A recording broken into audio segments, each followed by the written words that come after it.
E aí, pessoal, estou aqui hoje visitando o estúdio da Sony Polyphony Digital para mostrar para vocês como é que é feito o som dos carros do Gran Turismo. Aqui é um guardanapo que eles me deram de presente, mas vamos ver aqui como é que é feito o som. Vamos aqui, vamos aqui, vamos aqui, ó, aqui, ó, aqui, ó, segura só.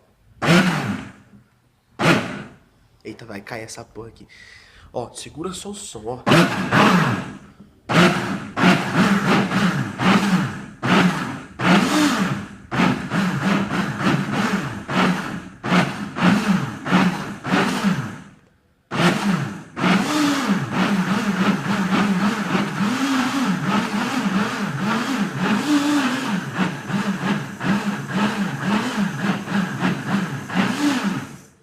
É assim que é feito o som do motor do Gran Turismo. Aí